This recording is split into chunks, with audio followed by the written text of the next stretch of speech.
I definitely wanted to start out by talking about Sunshine and Whiskey. It's an amazing album, and I know you've had it in the works for a long time. So, what does it mean to finally get it out to the fans? You work on something and you're in the studio and you're sweating and you're wrenching on things and like it's finally all together. And also, the packaging, the pictures and the artwork and all that stuff. And finally, it's all right there and it's in a nice little package. And, and also, along the way, in those 2 years of making the album, I'm playing on the road and people are constantly asking me, well, do you have an album? When can I buy your music? Like, it's coming, it's coming. So to finally have it and to be able to say, it's out, it's everywhere, just go buy it, it's an amazing feeling. I bet. And I love how diverse it is. I feel like there's a lot of songs that you can just let loose and have a good time, but there's some more serious stuff on there too. How did you go about picking what songs you wanted on there, to find that balance? They all had to mean something to me, and if it moved my spirit, then I was in. It wasn't about trying to, well, this could be a single or this could be a single. It wasn't about that. It was, I think a lot of people are going to discover the album because of Hell of a Life, but they're going to find a lot of little golden treasures that I've left them to find along the way. There's a song called Don't Tell Mama I Was Drinking, which is an old song, and I revamped it, made it my own, and, that's a tune that will never be a single at country radio, but it's something that physically moved me the first time I ever heard it, and I thought this is something that needs to be heard, that people need to discover, and so that's why I picked songs. I tried to write things that just were honest and just great, so that's what it was.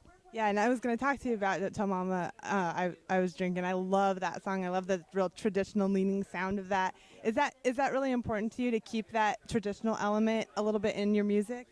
You know, I love old school country music, outlaw country music. Love it. And that's not who I am. I don't, that's not my brand of country music, but I love it.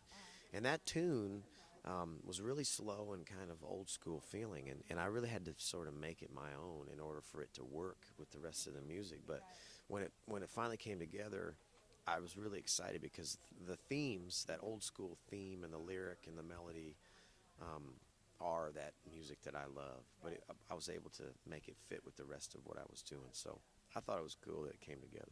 Yeah, really good pairing, to pair that sound. And Hell of a Life is pretty much taken off on a life of its own. I mean, it's such an amazing song, and I think it means so much to so many people. What have you heard from the fans, and what does it mean to you? I had a feeling that people would really connect with the message because I did. But I had no idea that people have really taken their stories, their journeys, and attached it to the lyrics. We all have faith and we all have hope, but we're all a little lost in the same damn boat. People have taken those things and really, and social media these days, I see it all over there. How, this song has helped me get through this, or it made me remember to appreciate the small things in life, and just it's so cool, and to see it become bigger than you ever thought it would. Definitely, and it's really cool with social media that you have that connection with the fans and you can see what it means to them. And speaking of the country fans, what would you say you would want them to know most about you and your music? Like, what is important to you that you want them to know about?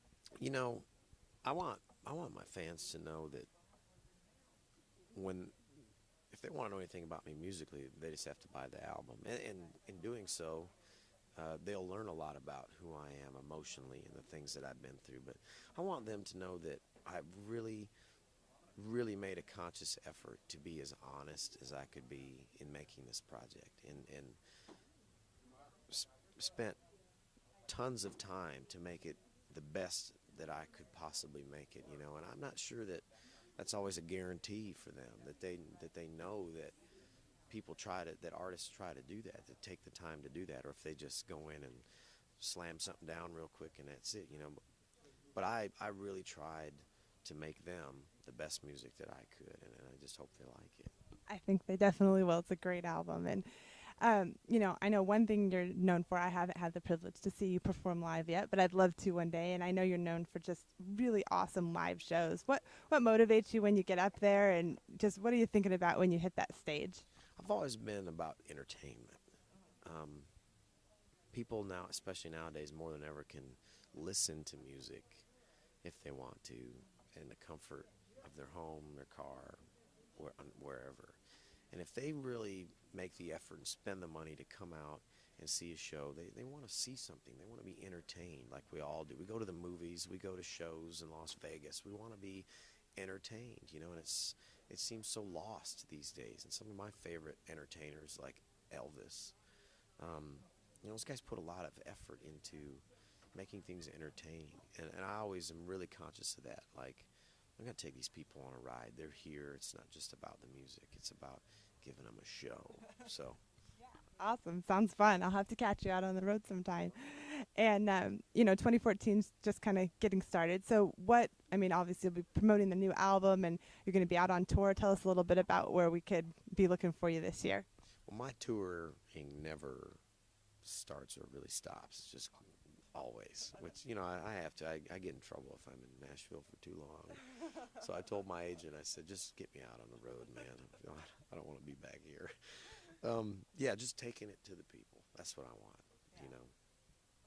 We've taken the time, we've made the music, and now it's time to go out and spread the good news. So I'll be out there. Sounds fun. And lastly, I know you've been working on this album and everything, but you've been in the music business obviously a long time and working toward this dream. What would be like a kind of a career pinch me moment when you've done something and you just can't believe that that's happening to you? This tune, Hell of a Life, is at number 5 on the charts right now. And if I'm blessed enough for it to go number 1, I think that would be a really incredible moment, because just to see it in the top 5 and some of the names of superstars that are around my name is really surreal. Like, what am I doing here? But to see it at the top of the pile would really be just, I think, a mind-blowing experience. So I'm hoping I get to see that.